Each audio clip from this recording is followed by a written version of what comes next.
बिल्कुल भरा हुआ दिखाई दे रहा है, जहां पंडाल के बाहर भी कोई धूप बचाने के लिए जगह नहीं है, उसके बावजूद भी बड़ी संख्या में हमें अपने नौजवान दाएं और बाएं तरफ भी बड़ी संख्या में दिखाई दे रहे हैं। और ऐसे भी हमें नौजवान दिखाई दे रहे हैं जहां गर्मी के कारण, उमस के कारण पूरे पसीने से लथपथ हमें दिखाई दे रहे हैं।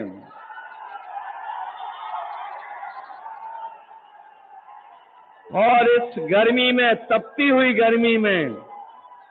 जहां एक के बाद एक बिल्कुल करीब से खड़े दिखाई दे रहे हैं, ये आखिरी चरण का चुनाव और गाजीपुर का चुनाव, यहां का उत्साह बता रहा है कि इंडिया गठबंधन और समाजवादी पार्टी के प्रत्याशी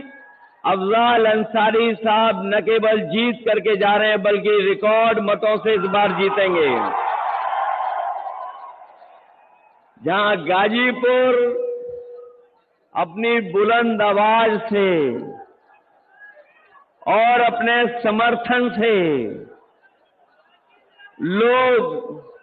जो बड़े बड़े दिल्ली और लखनऊ से आ रहे हैं, गाजीपुर के लोगों के उत्साह के सामने और समाजवादी पार्टी के समर्थन के सामने वो थर्रा रहे हैं। उन्हें समझ में नहीं आ रहा है कि रास्ता क्या निकलेगा। और मैंने तो कल भी बलिया में और सलीमपुर में समर्थन देखा है।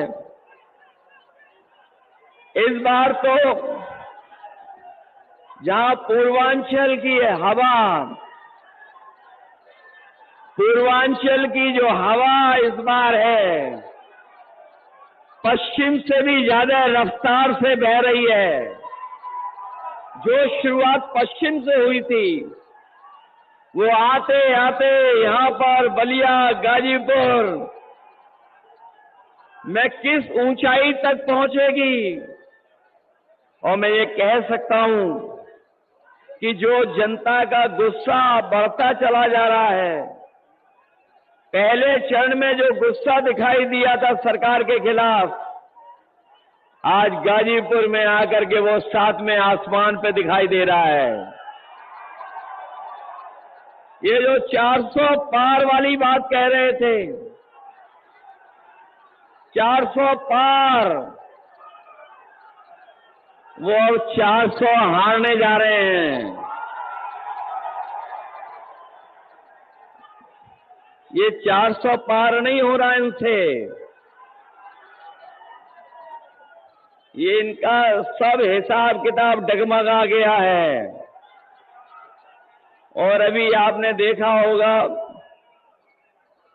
कि जो बहुत बड़ी बड़ी बात कहते थे,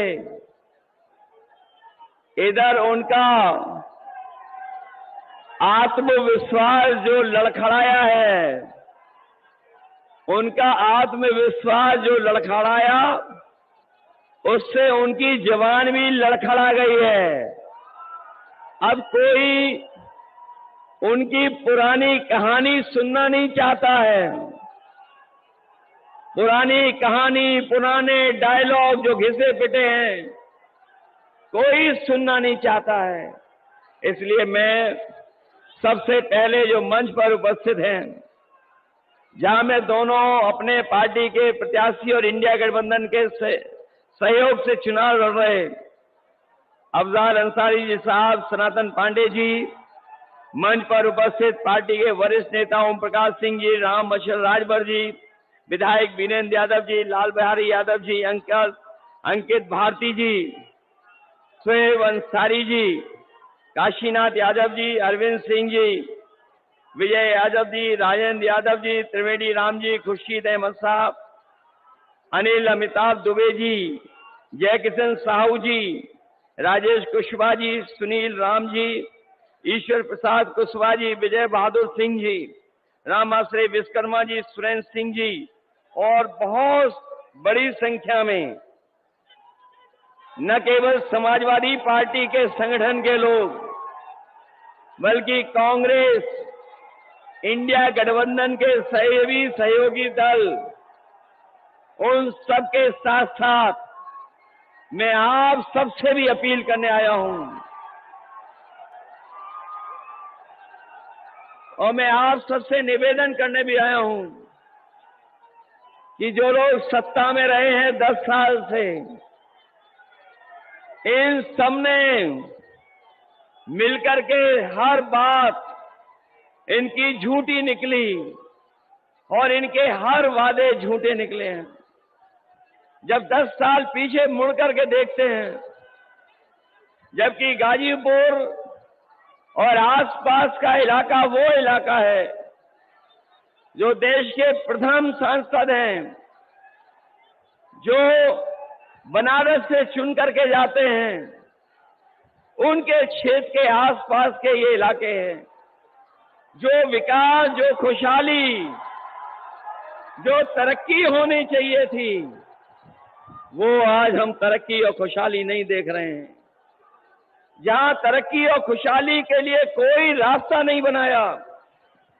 वहीं पिछले 10 साल में हमारा किसान दुखी हो गया, संकट में चला गया। और यहां के किसानों ने वो समय भी देखा जिस समय ये सरकार काले कानून ला करके हमारे किसानों की पैदावार के साथ साथ जमीन को भी हड़पना चाहती थी। लेकिन हमारा किसान न केवल पूर्वांचल का किसान बल्कि देश का किसान जागरूक था। उसने सरकार के खिलाफ लड़ाई लड़ने का काम किया, धरने पे बैठ गया दिल्ली जाकर के, और वो तब तक नहीं हटा था जब तक सरकार ने काले कानून वापस नहीं ले लिए। और मैं आपको कहना चाहता हूं, मैं आगे गाजीपुर के अपने तमाम समाजवादी साथियों का मैं धन्यवाद और आभार इसलिए भी प्रकट करना चाहता हूं कि जिस समय 2022 के चुनाव से पहले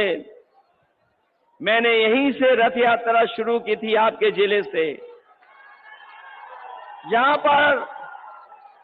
वो समाजवादी सरकार का बना हुआ पूर्वांचल एक्सप्रेस से जुड़ता है, उस गांव पर शुरू किया था। और जो सहयोग समर्थन आपसे मिला था, मुझे नहीं पता था कि मुझे रात में भी चलना पड़ेगा। मैंने सुबह सुबह रथ यात्रा शुरू की थी। पूरा दिन, पूरी रात चल करके जब मैं लखनऊ पहुंचा था, मुझे याद है सबसे पहले वही खबर मिली थी कि जहां किसान के आंदोलन की वजह से और उत्तर प्रदेश के चुनाव की वजह से भारतीय जनता पार्टी ने वो काले कानून वापस ले लिए थे। उसके लिए हमारे गाजीपुर के किसान और नौजवानों को भी बधाई देता हूं, जिन्होंने सड़क पर आकर के उस सरकार के खिलाफ खड़े होकर के आंदोलन को आगे बढ़ाने का काम किया था। न केवल काले कानून लाए थे ये लोग, बीजेपी ने हमारे किसानों को ये भी वादा दिलाया था कि उन्हें मौका मिल जाएगा तो किसानों की आय दोगुनी हो जाएगी। और जब भी यहां प्रधानमंत्री जी आए, वो कभी वो बात नहीं भूले कि कभी लोकसभा में आपके एक सांसद जी ने कहा था कि यहां पर इतनी गरीबी है कि लोगों ने दाने बीन करके खाना खाया था, दाने बीन बनकर करके। उस समय भुखमरी में गरीब दाना बीन करके खाना खाता था। लेकिन सोचिए 10 साल बाद जिन्होंने कहा था कि किसानों की आय दोगुनी हो जाएगी, हमारा किसान वैसा ही का वैसा, लेकिन उसकी आय दोगुनी नहीं हुई। न केवल आय दोगुनी का वादा किया, वहीं ये भी कहा था कि किसान को लाभकारी मूल्य देंगे।